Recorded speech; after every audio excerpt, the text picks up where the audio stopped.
పాండు పాపయ్య ఇట్లా పర్వతాలు ఇవన్నీ కూడా కన్యారాశి కిందకి వస్తాయి.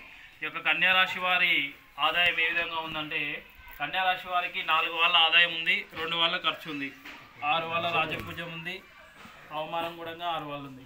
అయితే వీళ్ళది కూడా చాలా బ్రహ్మాండంగా ఉంది.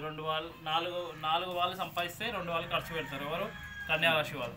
అదేవిధంగా తులారాశి ఎవరంటే రామచంద్రుడు రాముడు రాక్షరం మీద వచ్చేవాళ్ళు, తాక్షరం మీద వచ్చేవాళ్ళు తిరుపతమ్మ, రాములయ్య, రాములమ్మ ఈ విధంగా ఈ పేర్ల మీద వచ్చేటోళ్ళు తులారాశి కిందకి వస్తారు. ఈ యొక్క తులారాశి వారి ఆదాయము 11 వాళ్ళ ఆదాయం ఉంటే ఖర్చు 5 వాళ్ళు ఉంది. అంటే రాముల వారి పేరు మీద కూడా ఈ సంవత్సరము చాలా బ్రహ్మాండంగా ఉంది. రాజపూజం 2, అవమానం 2 తులారాశి. తర్వాత వృశ్చిక రాశి ఎవరెవరి పేర్లు వస్తాయంటే నాక్షరం మీద వస్తాయి. నాగమ్మ, నవనీత, నరసింహ, నరేషు ఇవన్నీ కూడా వృశ్చిక రాశి కిందకి వస్తాయి. యాదయ్య, యాదమ్మ కూడా ఈ యొక్క వృశ్చిక రాశి కిందకే వస్తాయి. ఈ యొక్క వృశ్చిక రాశి వాళ్ళది కూడా ఆదాయం 2 వాళ్ళు ఉంటే ఖర్చు 14 వాళ్ళు ఉందన్నమాట. ఈ సంవత్సరం ఖర్చు ఎక్కువ ఉంది, ఆదాయం తక్కువ ఉంది.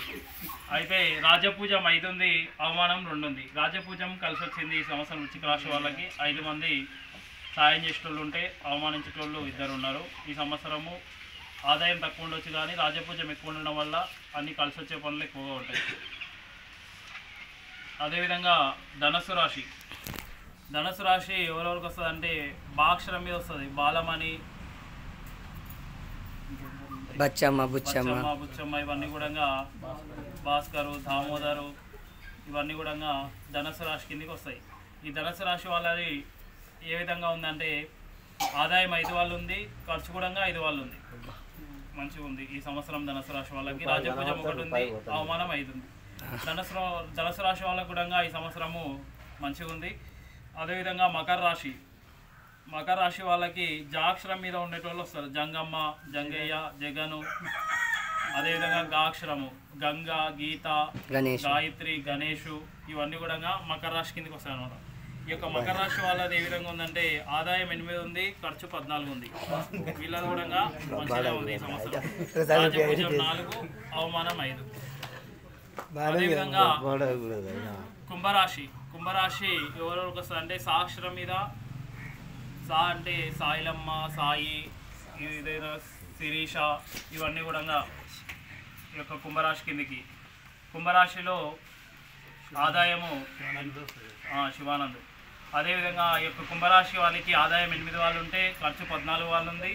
రాజపూజం 7 ఉంది, అవమానం 5 ఉంది. ఈ యొక్క కుంభరాశి వాళ్ళకు కూడా ఈ సంవత్సరము మిశ్రమ ఫలితాలే ఉన్నాయి. అదేవిధంగా మీనరాశి వాళ్ళు ఎవరెవరు వస్తారంటే శంకరు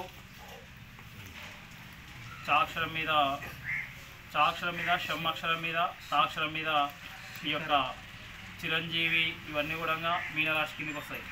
ఈ యొక్క మీనరాశి వాళ్ళకి ఏ విధంగా ఉందంటే 5 వాళ్ళ ఆదాయం ఉంది, 5 వాళ్ళ ఖర్చు ఉంది. రాజపూజం 3 ఉంది, అవమానం 1 ఉంది. మీనరాశి వాళ్ళకు కూడా ఈ సంవత్సరము చాలా బాగుంది. ఇంతటితో ఈ యొక్క 12 రాశుల కూడా చెప్పడం జరిగింది. ఇంకెవరన్నా సపరేట్గా చెప్పేటోళ్ళు ఉంటే వచ్చి చెప్పించుకోగలరు. ధన్యవాదాలు.